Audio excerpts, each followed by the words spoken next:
The signal from the stars. Lieutenant Maya Chen was halfway through her overnight shift at Earth's Deep Space Monitoring Station when the alert shattered the quiet hum of the facility. At first, she thought it was another false positive, space junk, or a stellar anomaly triggering the sensors. But the persistent pattern made her pulse quicken. "Control, this is Station 7. I'm picking up an anomalous transmission on the far-range scanners," she reported, her fingers flying across the console to isolate the signal. For 15 years, humanity had maintained an uneasy peace after the colony wars that nearly tore the Sol system apart. The United Earth Defense Force had mothballed their most powerful weapons, including the legendary war giants, massive battleships that had secured Earth's dominance, but at a terrible cost. No one wanted to remember those days. "Run verification protocols," came the response from her supervisor. "Probably another asteroid with unusual mineral composition." But Maya knew better. "Sir, the signal repeats with mathematical precision. It's not natural." When the computer confirmed her assessment, Maya's monitoring station transformed into the epicenter of Earth's biggest crisis in nearly 2 decades. Within hours, Admiral Javier Santos stood behind her chair, his weathered face grave as he watched the signal analysis. "It's definitely artificial," Dr. Elise Takahashi, Earth's foremost xenolinguist, explained. "And it's structured in a way that suggests universal mathematical principles, designed to be understood by any technologically advanced species." "Can you decode it?" Santos asked, his voice low and measured. Dr. Takahashi nodded slowly. "Parts of it. It appears to be a distress call, sent from a star system approximately 47 light-years away. There are references to destruction, invasion, and what translates roughly as devourers." Admiral Santos straightened, his decision already made. "Alert the Security Council. We need to consider all options, including the war giants," his aide whispered. Santos nodded grimly. "Especially the war giants." Captain Elena Vega had never expected to set foot on a war giant, let alone command one. At 42, she had spent her career in peacetime, running diplomatic escort missions and asteroid defense.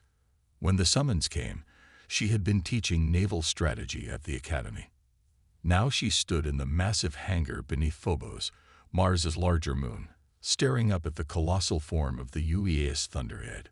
One of 5 war giants built during humanity's darkest hour, the vessel stretched over 1.5 kilometers from bow to stern, its dark hull absorbing the hangar lights. Unlike the sleek, practical ships of the modern fleet, the war giants had been designed with a singular purpose: overwhelming force projection. "Impressive, isn't she?" Vega turned to find Admiral Santos approaching, flanked by a team of technicians and military personnel. "I've only seen pictures," she admitted. "They don't do it justice." "None of them have been activated in 17 years, Santos said. "But they've been maintained, just in case. And now we have a case," Vega said, understanding the gravity of her new assignment. "Why me, Admiral? There must be officers with more combat experience." Santos' expression softened momentarily. "Because I need someone who understands that these ships represent our very worst impulses and our very best intentions. Someone who will make the right decisions when Earth is too far away to give orders." Vega swallowed hard. "You believe this distress call is genuine?"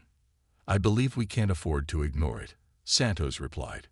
"Either someone out there needs our help desperately, or something is trying to lure us into a trap. Either way, we need to know." The briefing that followed confirmed Vega's suspicions. She wouldn't just be commanding the Thunderhead, but the entire war giant fleet. 5 ships, 5 captains, 5,000 crew members, the most formidable force humanity had ever assembled, now under her ultimate authority. The Security Council was divided. Santos explained to the assembled captains. "Half believe we should ignore the signal, avoid potential conflict. The other half argued we can't turn away from a call for help, that doing so betrays everything we stand for as a species." And the deciding vote. asked Captain Rajpatal of the UES Retribution. The deciding vote came down to pragmatism. Santos replied, "If there is a threat capable of destroying advanced civilizations, we need to know about it before it reaches our doorstep." As the meeting concluded, Dr. Takahashi approached Vega with a datapad. "Captain, there's something you should know. The distress signal. I've completed a more thorough analysis. And, based on signal degradation and stellar drift calculations, this message has been transmitting for approximately 30 years. Vega absorbed this information. Whoever sent it might already be gone. Defensive formation, die as ordered. Satu, take point." The interior of the structure defied Earth architecture. Ceilings too high, doorways oddly angled, everything built for beings of different proportions. Emergency lighting cast blue-green shadows across surfaces that seemed to absorb and redirect the illumination. In what appeared to be a central chamber, they found the signal source. A crystalline device pulsing rhythmically, surrounded by what could only be described as stasis pods. Most were damaged and empty, but 3 remained intact, their transparent surfaces revealing the occupants within. The aliens were tall and slender, with 4 upper limbs and skin that shimmered with an iridescent quality. Their faces featured compound eyes and what appeared to be sensory tendrils where a human nose would be. "They're alive," Dr. Kim confirmed, scanning the pods. In some form of suspended animation. As the team approached, one of the pods began a deactivation sequence. The alien inside stirred, compound eyes opening slowly. The team froze, uncertain whether to retreat or stand their ground. The alien emerged with difficulty, its movements suggesting injury or weakness. It regarded the humans with an unreadable expression before approaching a console near the transmission device. Its 4 hands moved across the controls, and suddenly, the chamber filled with a holographic display of the star system. "It's trying to communicate," Dr. Takahashi said, activating her translation matrix. The alien spoke, a series of clicks and whistling sounds that the translator struggled to process. Gradually, words formed. "You came. Too late for most. Not too late. For warning. We received your distress call." Diaz responded carefully. "What happened here?" The alien, who eventually identified itself as Kirushan of the Khazari people, used a combination of the translator and a holographic display to explain. The Khazari had been an advanced civilization spanning 3 star systems, peaceful explorers and traders who had encountered many species in their 1,000-year history of spaceflight. Then came the harvesters. "They do not conquer," Kirushan explained, the translator rendering its words in flat, emotionless tones that belied the horror they described. "They consume. Worlds, resources, knowledge, even history. Nothing remains except what they cannot use." The hologram showed massive black vessels, organic in appearance, surrounding Khazari worlds, not attacking in conventional ways, but latching onto the planets with enormous tendrils that burrowed deep into the crust. "They feed on planets," Dr. Kim whispered, "not just mining or stripping resources. They are literally consuming them." Kirushan confirmed this assessment. "They preserve knowledge, technological innovations, biological uniqueness. Everything else, they convert to energy and raw materials for their endless journey." "Journey to where?" Vega asked over the comlink. The alien's compound eyes fixed on the camera relay. "They follow patterns, mathematical progression from one resource-rich system to the next. Efficient, inevitable." Dr. Takahashi stiffened suddenly, her face draining of color. "Captain, if I plot their course based on the systems, Kirushan says they've already harvested." She didn't need to finish. Vega had already reached the same conclusion. They're headed toward Earth. The revelation triggered immediate action across the war giant fleet. Vega ordered Retribution and Nemesis to return from their reconnaissance of the energy signatures, but they never arrived. "Captain," Lieutenant Ortiz called out, multiple unknown contacts just appeared at the system's edge. They're moving toward us at incredible speed. The view screen shifted to show dozens, no, hundreds, of the black, organic-looking vessels that Kirishan had displayed. They moved in perfect coordination, like a single organism with many parts. "They followed your ships," Kirishan said, now aboard the Thunderhead with the other survivors. "They always return to ensure nothing escapes." "All ships, battle formation Delta," Vega ordered, her voice steady despite the odds. "Prepare main weapons systems." The 3 remaining war giants moved into a triangular defense pattern, their massive weapons ports opening to reveal planet-killer technology developed during humanity's darkest hours. "They're surrounding us," Diaz reported from Tactical. "Standard envelopment strategy." "Then we break their circle," Vega decided. "Target their lead vessel and fire on my mark." Across all 3 ships, targeting systems locked onto the approaching harvester vessels. The war giants had been built to face any threat, but they had never been tested against something like this, an enemy that devoured entire worlds. "Fire. Begin mission log," she ordered. "This is Captain Elena Vega of the UES Thunderhead, leading the war giant response fleet. We are en route to investigate a distress signal of alien origin. The fate of the senders is unknown, as is the nature of the threat they faced, but humanity has answered their call. For better or worse, we are coming." The 5 massive warships streaked through the void, carrying with them humanity's power, curiosity, and compassion. And perhaps, though none aboard could know it yet, Earth's only hope against a horror that had already consumed worlds beyond counting. The reckoning. 3 weeks of faster-than-light travel had done nothing to ease Captain Vega's apprehension. If anything, the journey had only intensified it as Dr. Takahashi continued to unravel more of the mysterious distress signal. Each new fragment painted an increasingly grim picture of systematic extermination. "Preparing for real space transition," announced Lieutenant Commander Diaz from Tactical. "All ships reporting ready." Vega straightened in her command chair. "All hands to battle stations. We emerge at maximum tactical alert." The bridge crew moved with practiced efficiency, the product of countless drills during their journey. No one knew what awaited them, but they would be ready for anything, or so they believed. Transition in 3, 2, 1.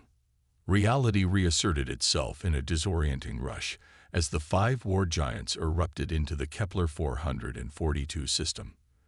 The main view screen activated immediately, displaying the star and its planets. For a moment, everything seemed deceptively normal. "Scan complete," reported Science Officer Park, her voice faltering. "Captain, you need to see this." The display shifted to show the 4th planet, precisely where the distress signal originated. What should have been a world was now a broken shell, massive chunks of its crust floating in a macabre orbital dance. Vast sections had been carved away with surgical precision, leaving a hollowed-out husk. "My God," whispered Vega. "Life signs." Park shook her head. "Minimal atmosphere remaining. Surface temperature fluctuating wildly." Whatever happened here was... She struggled to find words. "Methodical," Dr. Takahashi finished, staring at the ruined world. "Exactly as the warning described. Not destroyed. Consumed." Vega felt the weight of 5,000 lives under her command pressing down on her shoulders. Every instinct told her to turn the fleet around, to warn Earth immediately. But her mission was clear. Investigate. Understand. Report. "The signal is still transmitting," Communications Officer Lieutenant Ortiz reported, "originating from what appears to be a structure on the smallest remaining continent." "Any other ships in the system?" Vega asked. "Negative, but I'm detecting unusual energy signatures throughout the asteroid belt and around the system's gas giants," Diaz replied. "Could be mining operations, or something else." Vega made her decision. "Commander Diaz, prepare a reconnaissance team. We need eyes on the ground. Valkyrie and Imperator will maintain position here. Retribution and Nemesis will investigate those energy signatures. Thunderhead will approach the planet for dropship deployment. As orders flashed across the fleet, the massive vessels moved into their assigned positions with surprising grace for their size. On the Thunderhead's hangar deck, Commander Diaz assembled his team. 12 Marines, Dr. Takahashi, Dr. Kim, and 2 engineering specialists. Remember, Vega told them over the comm as they prepared to board the dropship. This is primarily a reconnaissance mission. Identify the signal source, assess survivors if any, and collect data on what happened here. The war giants will maintain overhead cover. Understood, Captain, Diaz responded, securing his helmet. We'll be quick and careful. The dropship launched smoothly, descending toward the devastated planet's surface through swirling debris fields. From orbit, the destruction had been horrifying.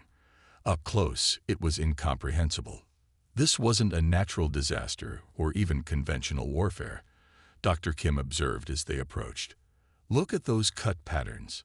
It's like someone took precision tools to an entire planet. The dropship landed near the signal source, a dome-like structure partially buried in rubble, one of the few buildings still intact on the shattered landscape. The team exited cautiously, weapons ready, environmental suits protecting them from the thin, toxic atmosphere. Radiation levels elevated but not immediately dangerous, reported Lieutenant Situ, the team's security lead. Atmosphere consists primarily of sulfur compounds and carbon dioxide. They moved toward the structure, its surface inscribed with intricate patterns that seemed to pulse with faint luminescence. At its center, a doorway stood open, as if in expectation. The signal's coming from inside, Dr. Takahashi confirmed, her scanner beeping steadily. The Thunderhead's main cannon discharged, a beam of concentrated energy that could crack a small moon. It struck the lead harvester vessel and passed straight through, leaving the black ship utterly unaffected. Stunned silence gripped the bridge before Diaz recovered. No damage. They must have some kind of phase technology. Evasive maneuvers, Vega ordered, but it was too late. The harvester ships accelerated, surrounding the war giants. Instead of firing conventional weapons, they extended long, whip-like appendages that latched onto the human vessels. Hull breach on decks 17 through 24, an officer reported. They're boring through our armor. Valkyrie reports multiple breaches. Imperator's engines are failing. Vega watched in horror as the redouts showed the harvester vessels literally feeding on her fleet, breaking down the advanced alloys and energy systems like parasites attacking a host. Kirishan approached her, its alien features set in what she recognized as resignation. This is why we warned others. They cannot be defeated by conventional means. They adapt, absorb, incorporate. There must be something, Vega insisted. Some weakness.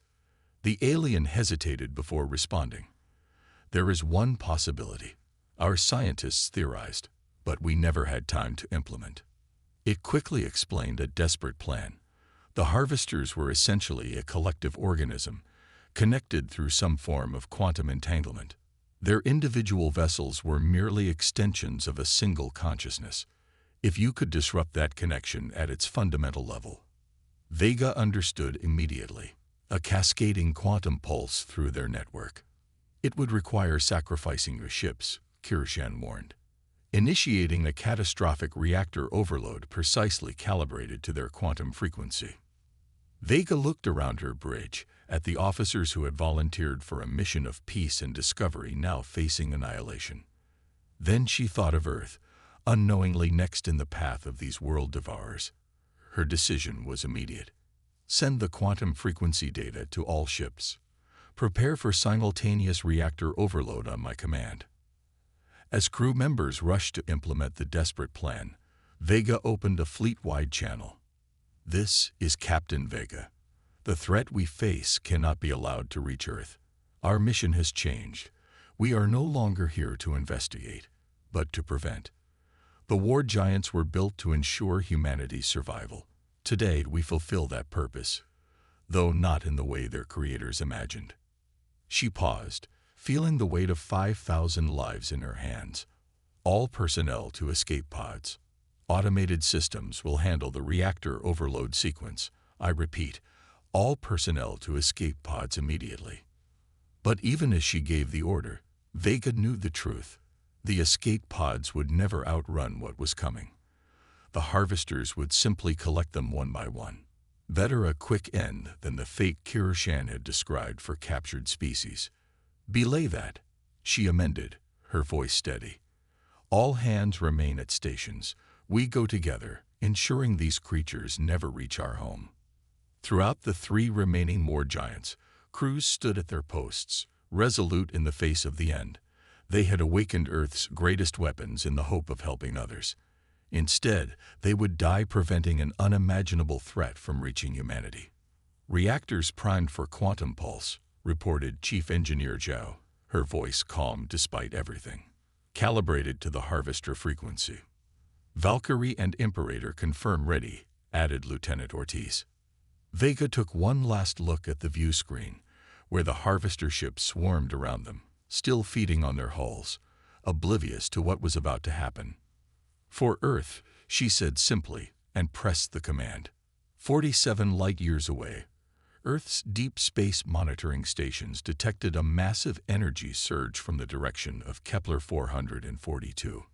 For a brief moment, sensors registered an explosion that outshone the star itself before all signals went silent. Admiral Santos stood in the control room, watching as technicians frantically tried to re-establish contact with the war giant fleet. But he already knew. Something had happened, something catastrophic, and Captain Vega had made her choice.